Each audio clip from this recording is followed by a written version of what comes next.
بسم اللہ الرحمن الرحیم۔ السلام علیکم۔ امید کرتا ہوں تمام سامعین ناظرین جو ہیں وہ خیر و عافیت سے ہوں گے۔ تو آج کا واقعہ جو میں آپ کے سامنے رکھنے جا رہا ہوں یہ بہت ہی دلچسپ واقعہ ہے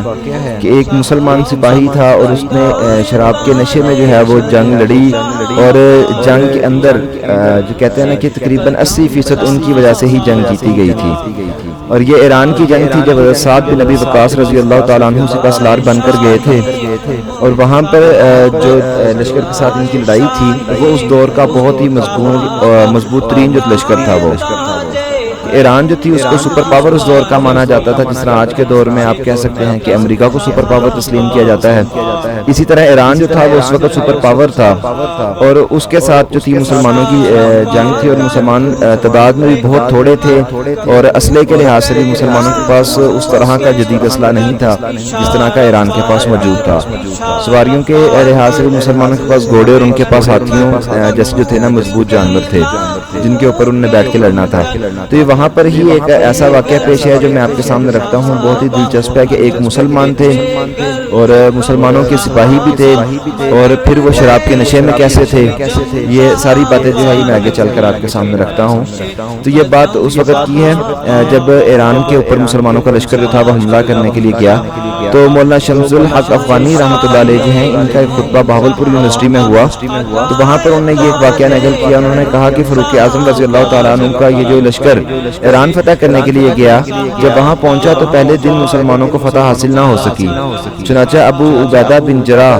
رضی اللہ تعالیٰ عنہ جو شام کے ملک میں گئے ہوئے تھے، ان کی طرف سے 8000 صحابہ کرام کا ایک قافلہ منگوا دیا گیا۔ صحابہ کرام کی تعداد 40,000 کے قریب ہو گئی۔ لشکر وہاں ہے لیکن دشمن کی تعداد 2 لاکھ سے زیادہ ہے۔ پہلا حملہ کیا تو ایرانیوں نے جو تھے ہاتھی میدان میں اتارے، اور ہاتھیوں کے جو تھا فوج تھی اس سے انہیں جب حملہ کیا تو مسلمانوں کی فوجیں جو تھیں وہ عرب کے لوگوں نے ہاتھی کبھی دیکھے ہی نہیں تھے وہاں پہ، تو عجم کے لوگ جو تھے وہ تو ہاتھی کے عادی تھے، ہاتھی میں رکھے ہوئے تھے، ان کو سکھایا ہوا تھا میدان جنگ میں کیسے آنا۔ تو جب وہاں پہ انہیں بھیجے تو صحابہ کرام رضی اللہ تعالیٰ عنہ جو ہیں ان کے ساتھ کچھ ظاہری باتیں، نئے مسلمان بھی تھے، تابعین میں بھی تھے، وہ یکدم گھبرا گئے۔ پہلے دن جو تھی وہ پھر کامیابی حاصل نہ ہوئی۔ اگلے دن پھر ہاتھیوں سے مقابلہ تھا۔ ان ہاتھیوں سے مقابلے کے دوران حضرت ابو عبیدہ بن جراح رضی اللہ تعالیٰ عنہ شہید ہو گئے۔ ان کو ایک ہاتھی نے مسل ڈالا۔ یہ عشرہ مبشرہ صحابیوں میں سے ایک صحابی ہیں۔ حضرت سعد بن ابی وقاص رضی اللہ تعالیٰ عنہ جو تھے یہ سپہ سالار تھے، انہوں نے مدائن کی بستی میں رہنے والے کچھ صحابہ کرام سے کہا کہ ہاتھیوں کا علاج بتاؤ، تو انہوں نے اونٹوں پر گرم کپڑے ڈال کر ان کو میدان میں اتار دیا۔ اب ایرانی سمجھ گئے کہ ہاتھیوں کے مقابلے میں ہاتھی آ گئے۔ تو یہ تھا کہ جو اونٹ تھے ان کے وہ کافی فاصلے پہ دور کھڑے تھے، اور کوئی کیمرے یا دوربین کا دور نہیں تھا وہ، تو انہوں نے کیا کیا کہ اونٹ وہاں پہ میدان میں رکھے اور ان کے اوپر گرم کپڑے، مطلب جو موٹے آپ کہہ سکتے ہو موٹے کپڑے جو تھے وہ ان کی کمر کے اوپر ڈال دیے کہ دور سے دیکھنے میں وہ ہاتھی نما لگ رہے تھے۔ تو اب جو تھے ایرانی انہوں نے سمجھا کہ ہاتھیوں کے مقابلے میں ہاتھی آ گئے ہیں، تو صحابہ کرام جو تھے انہوں نے میدان جو تھا وہ پھر جیت لیا۔ صحابہ کرام پر بڑی طاقت نے حملہ کیا۔ یہ جو اونٹ آ رہے ہیں ان کے باوجود کچھ ایسے علاقے تھے جہاں مسلمانوں کی فوج کو شکست ہوئی تھی۔ اب یہاں پر جو تھا ایک آدمی تھا، اس کا نام تو آگے چل کر میں آپ کو بتاتا ہوں، یہ نئے مسلمان ہوا تھا، اور یہ بہت ہی بڑا جنگجو اور بہادر آدمی تھا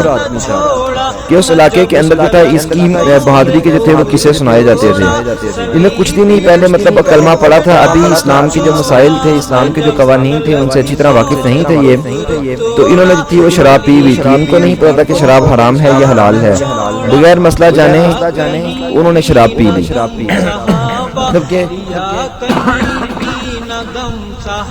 مطلب کہ انہوں نے کس سے پوچھا بھی نہیں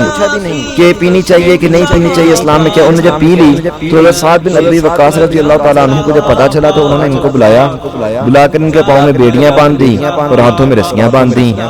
اور اپنے بالا خانے میں ان کو قید کر کے رکھ دیا۔ اب وہاں پر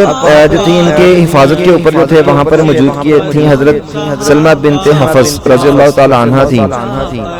یہ حضرت سعد بن ابی وقاص رضی اللہ تعالیٰ عنہ کی بیوی تھی۔ ان کو ان کے پہرے پر بٹھا دیا، اور خود جو تھے حضرت سعد بن ابی وقاص بھی جنگ میں شمولیت کے لیے وہاں سے نیچے آ گئے۔ اب حضرت سلمہ بنت حفص رضی اللہ تعالیٰ عنہ کہتی ہیں کہ جب میدان کے حالات اس نے مجھ سے پوچھے، میں نے اس شخص کو حالات بتائے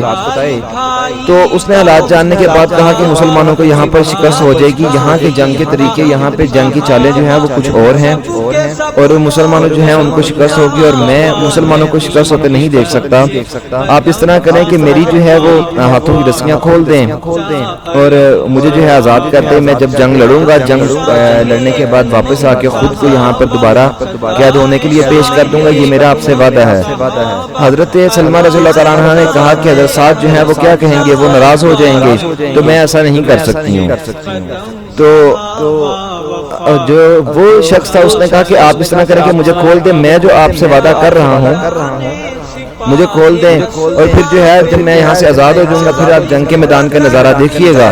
اور پھر جب میں وہاں سے جیت جاؤں گا تو وہاں سے آنے کے بعد پھر میں اپنے آپ کو خود جو ہے وہ یہاں پہ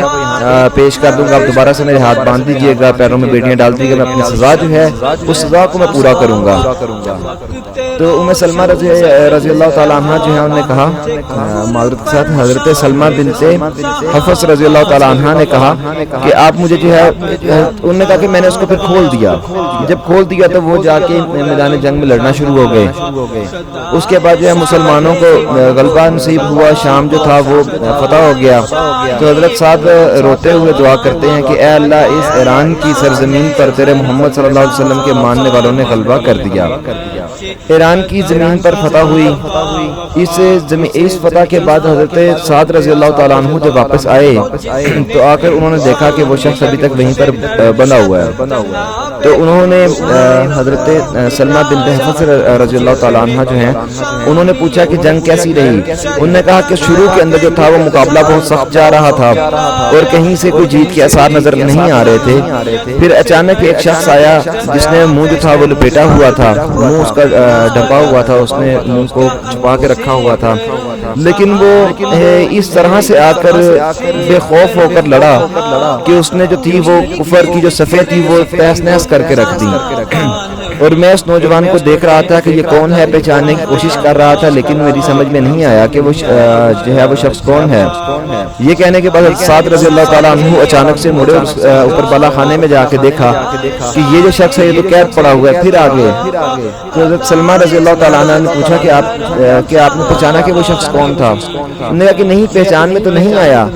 لیکن وہ کوئی بہت ہی بڑا جنگجو تھا اور یہاں کے جنگ کے قوانین اور اصول جو تھے ان کو جانتا تھا۔ اس نے واقعی ہی بہت ہی بہادر شخص تھا جس نے کفر کی جو تھی وہ صفیں تہس نہس کر کے رکھ دی تھی، اور مسلمانوں کو جو ہے وہ دیکھتے ہی دیکھتے فتح نصیب ہوئی۔ لیکن اس کی چال ڈھال اور لڑنے کے انداز سے جو ہے نا مجھے وہ یہی شخص لگا جو اوپر قید تھا، لیکن میں اس لیے اوپر جا کے دیکھ کے آیا تو یہ تو وہ شخص نہیں ہے۔ تو حضرت سلمہ رضی اللہ تعالیٰ عنہ جو ہے انہوں نے کہا کہ یہ وہی شخص ہے۔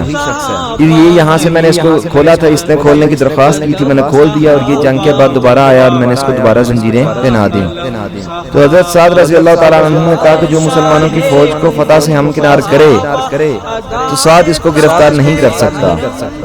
تو اس وقت جو تھا اس شخص کو رہا کر دیا گیا۔